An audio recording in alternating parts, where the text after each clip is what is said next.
Hello, my name is Louis Besland. I'm a partner at Heidrick Struggles in London, working with boards and executive teams to accelerate their leadership transition towards more sustainable models. Today, I'm talking to Nicolas Sordet, co-founder and CEO of Afyren, one of the French industrial startup companies focused on providing low-carbon chemical products with a circular economy approach. Nicolas, welcome, and thank you for taking the time to be with us today. My first question, Nicolas, is about Afyren. What it is exactly, and would it be fair to say that Afyren is disrupting the chemical industry? I think we cannot really say that Afyren will disrupt the world chemical industry, but I think it's true to say that we are disrupting the chemical industry. We are about to prove that green chemistry as a sense can be competitive and can be a solution to fight against the climate change that we are facing today. And so now, I mean, you are moving to an industrial stage, from a startup to an industrial stage. What do you think will be your challenges going ahead, especially from a net zero perspective?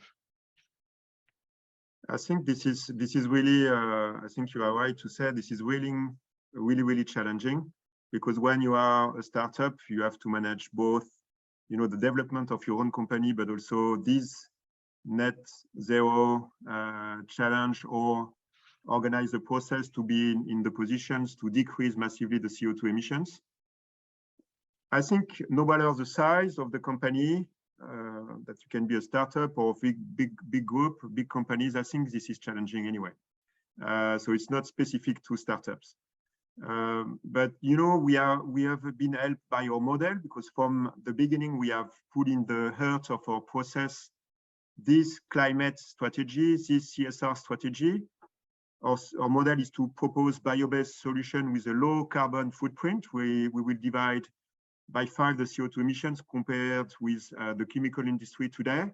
So I think it's very helpful to to finally achieve this big challenge on the strong and high objective and target that we are setting up for the company. Just an example, we are targeting to reduce by more than 100,000 tons of CO2 by 2030, compared with the benchmark.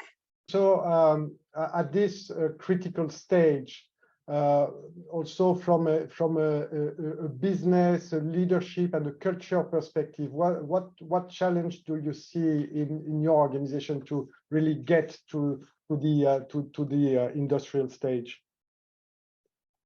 I think it's challenging because you have both to be competitive, so put in place a technology which will be sustainable as a company and financially, but also when we are thinking about the climate on the challenge that we have in front of us. I think it's a challenge also because you need to bring the team and make sure everybody will be in phase. Everybody will push in the good direction and in the same direction, to be different, to think differently. I think you need to create this culture in the company, in your company, to be able to succeed. This is the only option that we have, to be different and to think differently. And so what has been your experience so far in attracting and retaining talent to help you manage this accelerated growth?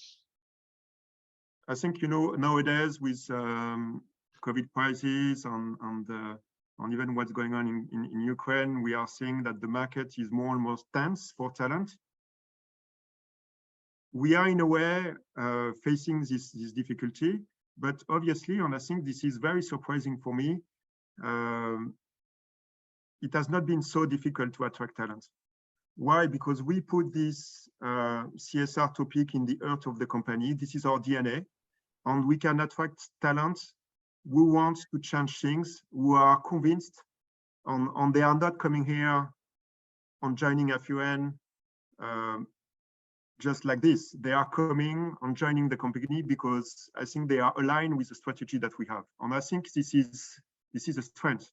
This is clearly a way to attract the talent. And I was relatively surprised that attracting talent even from big company, which is sometimes challenging for a startup, has been possible on I think it happened relatively smoothly. But when it's about retaining the talents, which is a different thing, of course, you have to, the strategy is helpful, but then you need to stick on. You need to show that what you are saying is in line with your acts on what we are developing. Otherwise, the people, you know, are they can lose the trust. So, and I think this is where, you know, we need to be focused and we need to say and do what we are saying. Mm-hmm. And so you have listed the company last year on the Paris Stock Exchange, and for that you have reinforced the supervisory board with independent board members. What does the board? What is the board role in guiding you in your strategy and your net zero journey?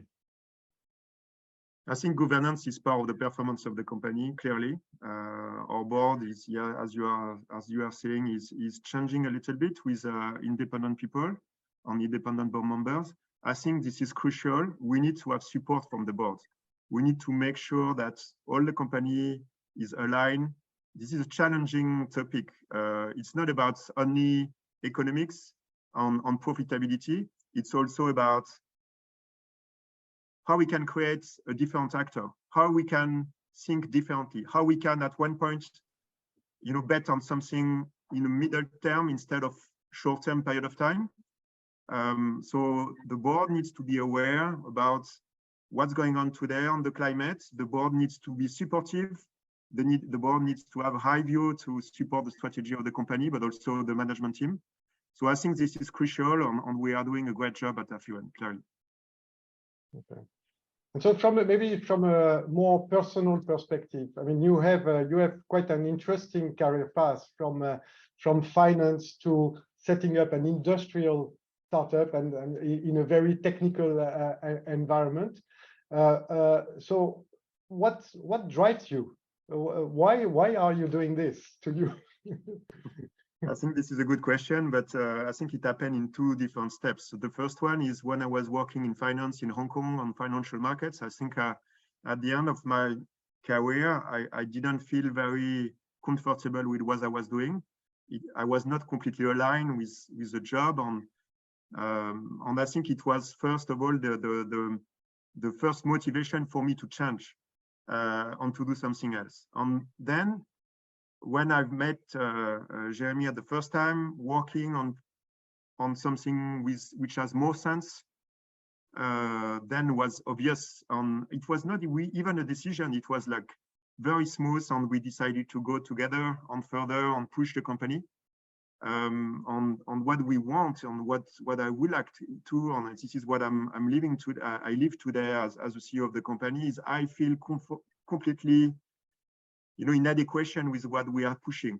You've learned also from a leadership perspective, and we talk a lot about purposeful leadership those days.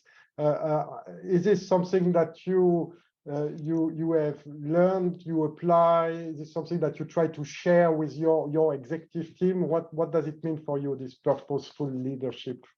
I think this is the basis for me, or the basic of success. You need to bring people on you, especially when you think about doing something new, starting a chemical company from scratch, which is industrial, to bring the company, bring the team, and we have to remind that a company like this, starting from scratch, from zero, is based on the talents, is based on what the people are bringing. It's not only based on technology; it's based on human. And I think this is finally our mission, to have this kind of leadership on this has to be, I would say, natural. And I think this is the case because when I'm saying that I'm aligned with the strategy on what we are doing, I think the team can feel it. And I think probably this is the best argument. Yeah. And so what do you think the future skills will be will be needed for a CEO in this industry? Is this what you described? Is this applicable to all CEOs of the industry, or is this something that is more reserved for startups scaling up? All the companies needs to think about what's going to happen next. So we need, for a CEO, we need, I think, conviction, because you need to, to be courageous, to change. I think we need sense of anticipation, because what's going to be here tomorrow is not the same as of today. And probably as well, we need more reliability. I think the team needs to think and trust you, to follow you. I think the talent war, I would say, is also very challenging, as we have discussed. We need to have a team who is really behind the company organization, but also strategy. And I think we need to make sure that we can anticipate, to be in the front line, to be able to adjust the strategy, sometimes adjust the technology, to be able to answer to the new changes that we are facing. I always think about Kodak, the Kodak company. For me, this is, and I keep thinking about this company. They were leader on their markets. They were very powerful, and finally they failed. They failed up to bankruptcy. And I think this is clearly, for me, a big driver about how we can organize the strategy to make sure that we are taking the good decision, and we will be able to take the good turn. Thank you, Nicolas. Thank you for your time, and thank you for taking the time to speak with us today. Thank you. Thank you very much.